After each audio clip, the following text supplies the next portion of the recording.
Grand Bahama making the first step towards becoming a technology hub. The opposition lamenting the state of the Grand Bahama economy. And the Barry and Sheena Johnson murder trial could go to the jury tomorrow. The Bahamas Tonight Northern Edition starts now. This is the Bahamas Tonight, the Northern Edition. Good evening all. I'm Shoshana Rowe-Parkinson. As always, it is so great to have you with us. Topping the news this evening, the government is focused on making technology the third pillar of the economy, and Grand Bahama is expected to figure prominently in this effort. A global technology company launched its operations on the island today during a press briefing at the office of the Prime Minister. Officials say this is a major step in Grand Bahama becoming the technology hub of the region. Sabrina Brown has our top story. GIBC Digital, located in the Jasmine Corporate Center on East Sunrise Highway, provides digital solutions in automation, data intelligence, and cybersecurity. Minister of State for Grand Bahama Senator the Honorable Kwesi Thompson says GIBC is one of the first companies to be granted approval under the Commercial Enterprise Act. They will begin operation with an initial investment of around $3 million with major expansion plans in the pipeline. This investment also involves training of Grand Bahamians for the technology industry. In addition to the initial investment, GIBC has indicated that they will invest another $1 million through deployment of employees from the United States and the UK and other areas to the Bahamas to conduct training. GIBC is a global conglomerate with offices around the world, including New York, London, and Hong Kong. 50 Bahamians will be hired by the tech giant during the first year of operation in Grand Bahama. Chief Executive Officer Greg Wood. Our office in Freeport will open with the hiring of 50 Bahamians from the local community, who we will train and deploy to do local and regional work in automation, cybersecurity, and data intelligence.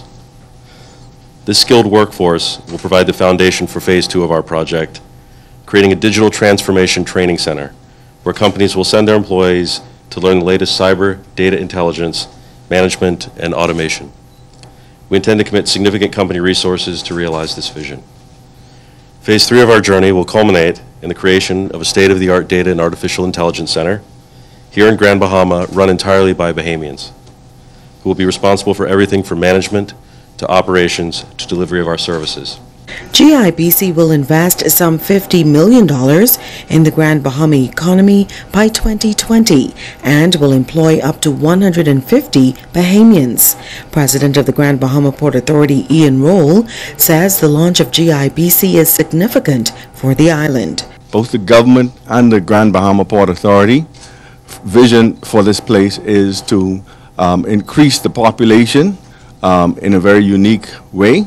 And we believe that the tech sector will bring about the right type of persons here to the island to cause that to happen. So I would like to congratulate the government for the Commercial Enterprise Bill, which allowed enterprises like Greg Wood's company to be attracted here to Freeport. I know the government and the port are working on a number of other initiatives that will also stimulate the growth of the tech industry. Sabrina Brown, ZNS Network News. In other news, Bimini now has additional airlift to support its growing tourism sector. The national flag carrier began services to that northern island today. Partners hope that Bahamas Air will be an important link for passengers in the Florida market. Italia Hall has this report. The inaugural flight touched down at the South Bimini Airport at 2:42 p.m. On board were a number of government officials, Bahamas Air employees, and other industry partners. The group was welcomed by students of the Louise McDonald High School with a special performance. MP for West Grand Bahama and Bimini, Pakeisha Parker Edgecombe, thanked Bahamas Air for adding Bimini to their routes, noting that Bimini has a lot to offer. We are indeed privileged to have you come into our community because we know that as a result of this additional airlift, it will only bode well for our constituents as well as our business owners. It was in the 1970s that Bahamas Air last provided service for the Northern Island. Chairman of Bahamas Air, the Honorable Orville Tommy Turnquest, says this new route re-establishes Bahamas Air's presence in Bimini. He also commended managers of Resorts World and Bahamas Air's marketing team for putting together a very win-win proposition in a short amount of time. This new service will provide cost-effective, consistent, and critical airlift to Bimini, and will assist in increasing the occupancy levels of the 300 rooms offered by Resorts World, as well as other properties on this island.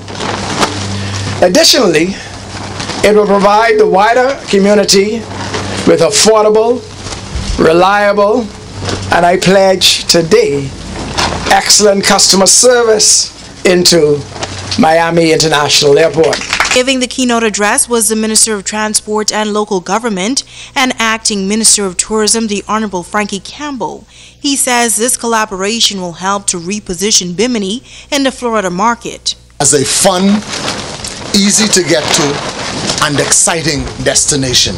For flights to work, there must be passengers on board in both directions.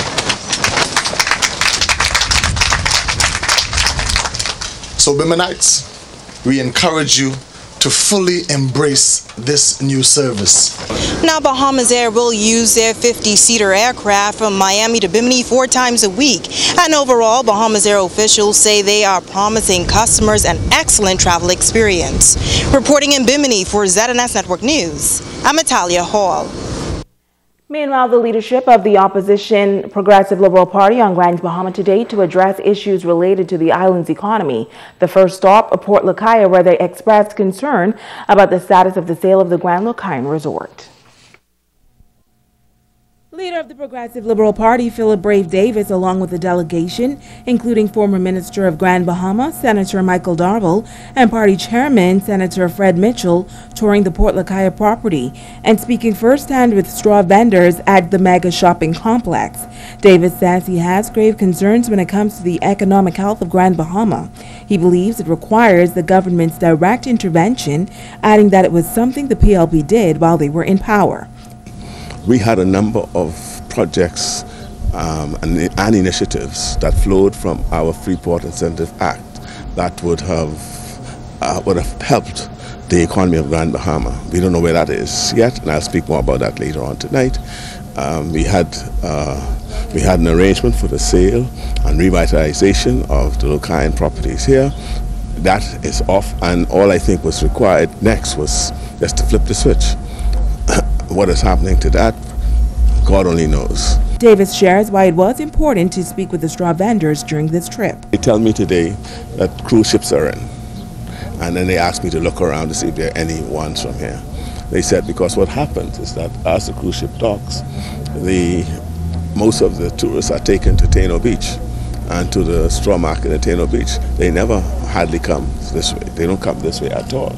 And there might be some intervention to say, look, we need to try to share some of this love, as you call it.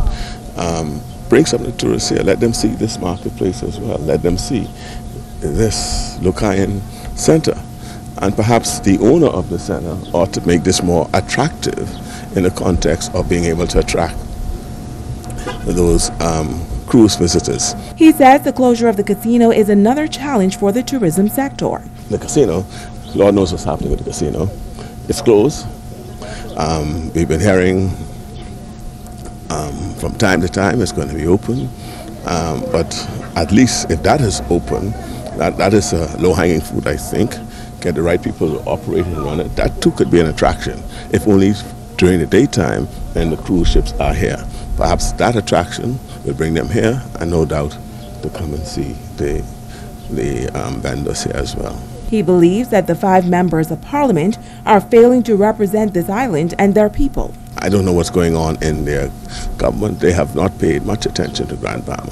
With 5 MPs, at the very least, by now, we ought to have seen some capital development. You could see something that they would have started and get going. Well, the Free National Movement wasting no time in responding to the visit of the leaders of the PLP to Grand Bahama today. A statement issued just moments ago calls the visit shameless evidence of the fact that the PLP has yet to really understand the deplorable state in which they left Grand Bahama and why the Bahamian people overwhelmingly voted them out in 2017. The statement continues that sadly but not surprisingly, the PLP would want residents of Grand Bahama to believe such a mess could possibly be cleaned up within 1 year. The FNM says it is hoped that during today's visit, the PLP became aware of the recent signing of the $50 million tech hub from New York set to create jobs for Grand Bahama residents. They say a tour of the construction site related to the Smiths Point seawall would have demonstrated to the PLP how best to utilize the people's money on major projects, and a glimpse of the Grand Lucine Resort would have served as a slapping reminder of how many Bahamian workers they left in limbo. According to the statement, the Free National Movement is committed to reviving Grand Bahama's economy and creating an even better quality of life for all. And as the party moves to its first anniversary, the party will highlight early accomplishments, progress, challenges, and roadmaps moving forward, noting that unlike the former PLP administration, the focus is not on grandstanding for the cameras, but to work on behalf of the Bahamian people. The FNM will not be distracted by old PLP public relations stunts. The people of the Bahamas, in particular, residents of Grand Bahama, expect and will get far better than performance they got from the PLP during the last 5 years. Switching gears now, Justice S.L. Gray Evans, presiding judge in the Barry and Sheena Johnson murder trial, is expected to give her summation tomorrow before handing the case to the jury. 3 men are on trial for the murder of the Johnsons at their home in Holmes Rock. Tavon Hall is represented by attorney Jetlyn Burrows. Carlton Sherland is the attorney for Kevin Dames, and attorney Jeffrey Farquharson is the counsel for Paul Belizaire. The trial has been ongoing now for the past 8 months. Stay with us. The Bahamas Tonight, the Northern Edition, continues in just a moment.